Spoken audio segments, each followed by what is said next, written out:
Tema 1. Introducción y principios generales, parte 7. Teorema del transporte de Reynolds.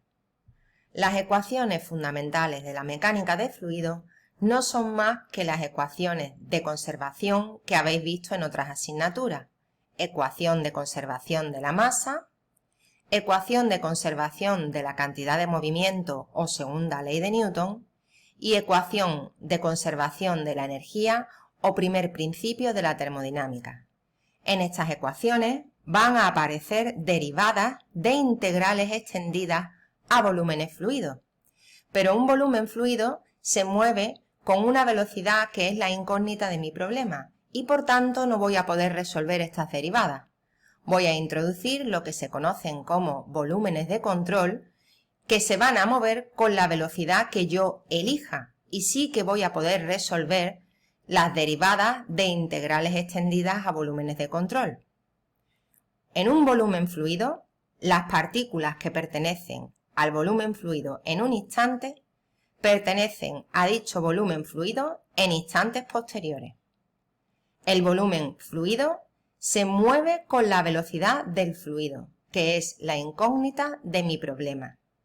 En esta transparencia vamos a ver la diferencia entre un volumen de control y un volumen fluido. Primero vamos a estudiar el caso de un volumen de control fijo.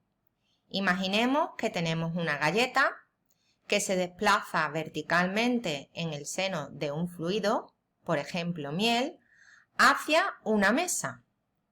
La galleta tendrá velocidad v y el fluido que se encuentra bajo la galleta se va a desplazar lateralmente con una velocidad u, que es la incógnita de mi problema. Para resolver este problema me voy a fijar en un volumen de control fijo.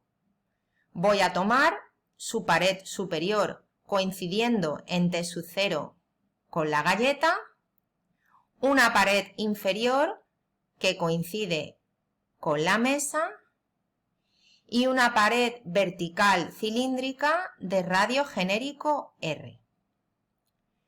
Cuando el tiempo transcurra, la galleta se va a mover, pero mi volumen de control no va a cambiar porque yo lo he elegido fijo, es decir, la velocidad de sus paredes es 0. Imaginemos que yo tomo un volumen fluido que en t igual a 0 coincide con el volumen de control que yo he tomado. Cuando transcurra el tiempo, el volumen fluido habrá cambiado. Una de las diferencias fundamentales entre un volumen fluido y un volumen de control es que las partículas que pertenecen a un volumen fluido en un instante pertenecen a ese mismo volumen fluido en instantes posteriores y por tanto la galleta al desplazarse ha empujado lateralmente a las partículas que estaban en el volumen fluido. Veamos cómo queda si yo tomo un volumen de control móvil.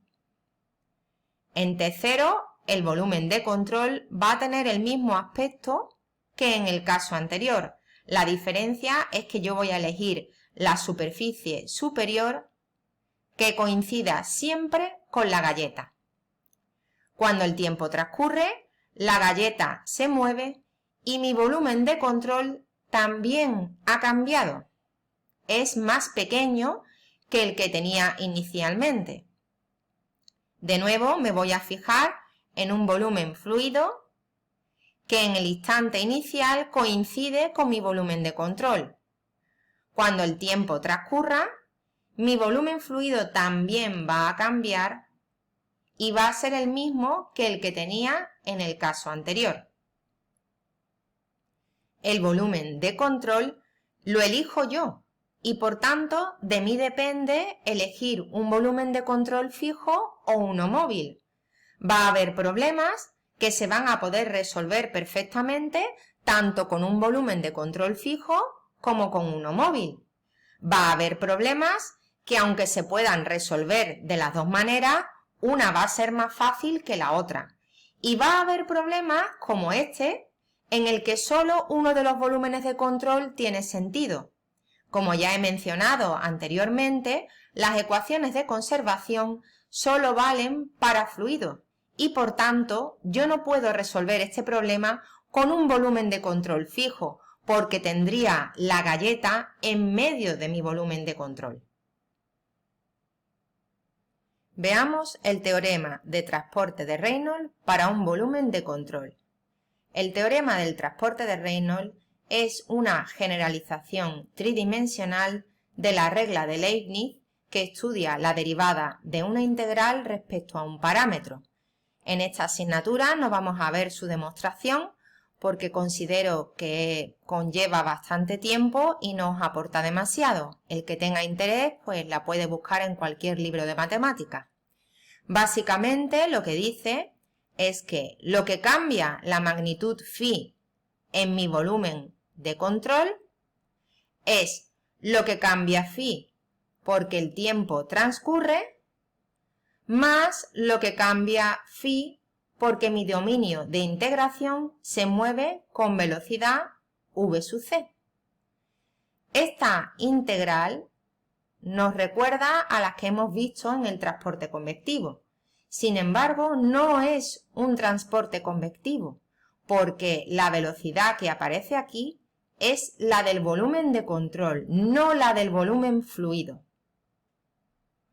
Si hacemos lo mismo para un volumen fluido, nos quedaría que lo que cambia phi en mi volumen fluido es lo que cambia phi porque el tiempo pasa, más lo que cambia phi porque mi fluido se mueve con velocidad v.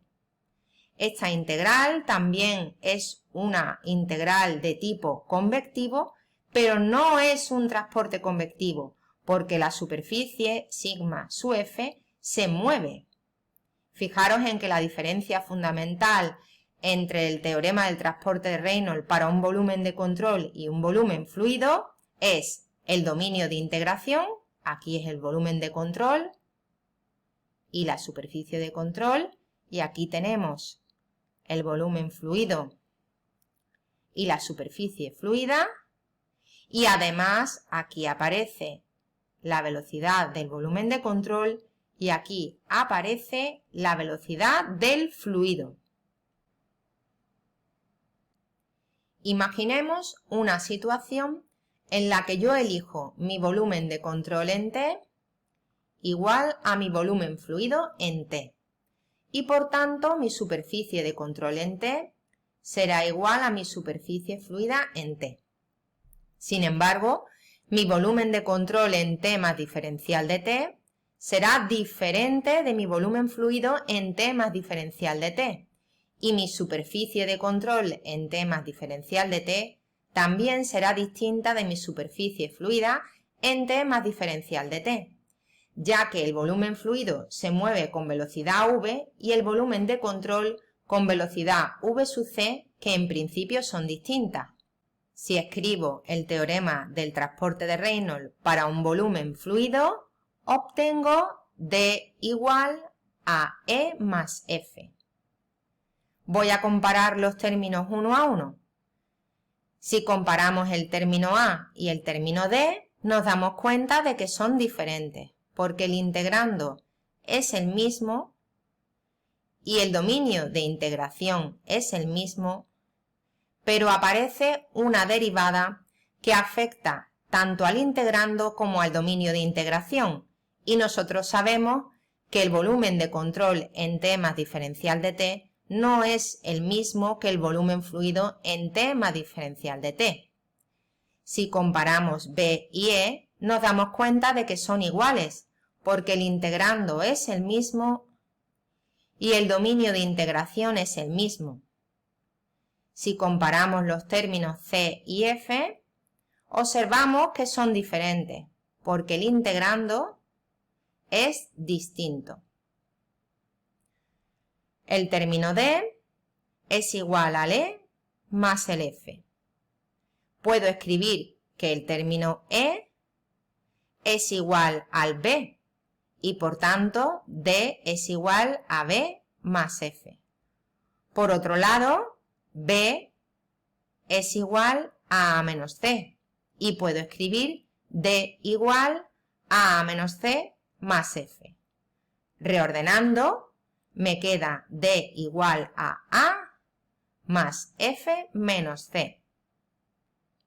De esta manera obtengo una tercera forma del teorema del transporte de Reynolds que me permite pasar de derivadas a integrales extendidas a mis volúmenes fluidos, que no las sé calcular porque desconozco cómo se mueve el volumen fluido, a integrales extendidas a mis volúmenes de control, que sí sé cómo se mueven, puesto que la velocidad del volumen de control la elijo yo. Este último término sí que es el flujo convectivo de phi a través de la superficie sigma sub c.